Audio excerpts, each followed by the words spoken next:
अस्सलाम वालेकुम। आज मैं आप सबको सेब के बारे में बताना चाहूँगा। एक ज़ियापतीस का मरीज़ एप्पल का इस्तेमाल करे और कैसे करे और कितनी मिकदार में करे। इन सब चीज़ों पे जाने से पहले ये मैं आपको बताना चाहूँगा, एक ज़ियापतीस का मरीज़ है तो उसका सबसे ज़्यादा जो खुराक में कंसर्न होता है वो ये होता है कि एक खुराक के अंदर ग्लूकोज़ की कितनी मिकदार है और ये जो ग्लूकोज़ है वो उसके ब्लड शुगर को कैसे बढ़ाएगी। तो इस चीज़ से जानने से पहले मैं आप सबको एक कंसेप्ट देना चाहूँगा कि बेसिकली हमारे जिस्म में दो किस्म के कार्बोहाइड्रेट्स होते हैं। नंबर वन वो कार्बोहाइड्रेट्स हैं जो कि हमारे जिस्म के अंदर जाकर कार्बोहाइड्रेट्स हैं वो शुगर में कन्वर्ट हो जाते हैं। उसके अलावा जो दूसरी कार्बोहाइड्रेट्स की किस्म है वो ये है कि जब भी हम खाते हैं जो उसके कार्बोहाइड्रेट्स हैं वो जिस्म में जाके शुगर में कन्वर्ट तो नहीं होते, वो एज इट जिस्म से हट जाते हैं। तो जब हम नेट कार्बोहाइड्रेट्स कैलकुलेट करते हैं वो ऐसे आते हैं कि जब भी हम टोटल कार्बोहाइड्रेट्स में से फाइबर को माइनस करेंगे तो हमारे नेट कार्बोहाइड्रेट्स आएंगे। ये जो नेट कार्बोहाइड्रेट्स होते हैं ये डिसाइड करते हैं कि जिसम इसके अंदर शुगर की कितनी मिकदार है। इससे पहले मैंने एक वीडियो में आप सबको बताया था कि ग्लाइसेमिक इंडेक्स क्या है वो मैं दोबारा आपको बताना चाहूँगा। कोई भी एक चीज़ जो हम खाते हैं उसके अंदर शुगर होती है तो वो चीज़ कितनी देर में शुगर में कन्वर्ट होती है इसको हम ग्लाइसेमिक इंडेक्स कहते हैं। कुछ चीज़ों का ग्लाइसेमिक इंडेक्स बहुत गुड होता है, कुछ का हाई होता है।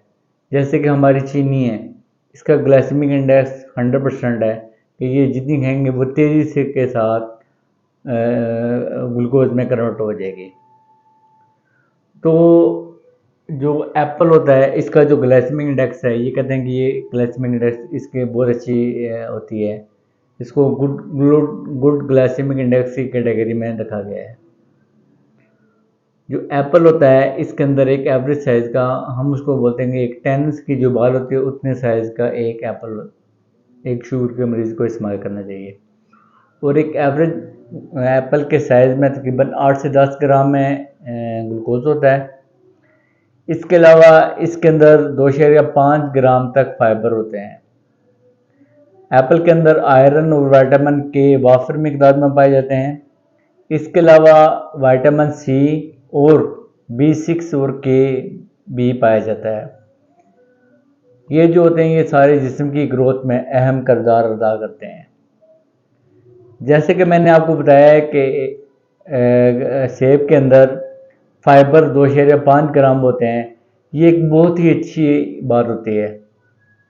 ये जो फाइबर होते हैं ये हमारे फ्रूट या किसी भी ग्लूकोज को आस्ता आस्ता खून के अंदर शामिल होने देते हैं। तो एक शुगर का मरीज़ जब भी एप्पल कंज्यूम करे जो इसके फाइबर होंगे वो स्लोली इसको ग्लूकोज में, इसके कार्बोहाइड्रेट्स ग्लूकोज में कन्वर्ट करेंगे। इसलिए ज़ियापतीस का मरीज़ को ये चाहिए कि वो रोज़ाना सेब का इस्तेमाल करे अगर मुमकिन है। इसके बेशुमार फ़वाइद हैं और कोशिश ये करें कि सेब को एज इट पूरे का पूरा इस्तेमाल करें, ना कि छिलका उतार के इस्तेमाल करें, क्योंकि अक्सर शुगर के मरीज़ों में पाँव के मसाइल होते हैं। इसके अलावा जिससे में नाताकती होती है, कुछ जो शुगर के मरीज़ हैं उनमें आयरन की कमी भी हो जाती है। तो उन लोगों के लिए ये एक बहुत अच्छा सोर्स है मिनरल्स का और विटामिन्स का और बॉडी की ग्रोथ का। तो वो उनको चाहिए कि वो सेब का इस्तेमाल बाकायदगी से करें अगर मुमकिन है। और इसमें एक कंसेप्ट ये है कि आप कोई भी एक फ्रूट है जो खाना खाने के 2 घंटे बाद टेनिस की गेंद होते हैं इतने साइज में फ्रूट आप कंज्यूम कर लें। बस ये कोशिश करें कि जब भी आपने एप्पल इस्तेमाल करना है तो इसकी क्वांटिटी का ख्याल करना है। ये जो आपको मैंने ग्लूकोज की मिकदार बताई है और फाइबर की मिकदार बताई है, ये एक एप्पल जो एवरेज साइज़ का है उसकी बताई है, ना कि अगर आप ज़्यादा मिकदार में इस्तेमाल करेंगे तो ज़ाहिर बात है उसमें ग्लूकोज की मिकदार ज़्यादा होगी। लिहाजा ये चाहिए कि जितनी बताई गई मिकदार है उतना इस्तेमाल करें और दूसरी ये बात है कि जब भी हम फ्रूट इस्तेमाल एप्पल इस्तेमाल करें, अब मेरा मशवरा ये आपको कि आप पूरे का पूरा सेब इस्तेमाल करें, ना कि उसका जूस या मिल्क शेक बना के इस्तेमाल करें। जब हम मिल्क शेक ये बनाएंगे तो उसके फाइबर कम हो जाएंगे और इसका ग्लाइसेमिक इंडेक्स बढ़ जाएगा, जो कि शुगर के मरीजों के लिए अच्छा नहीं है। शुक्रिया।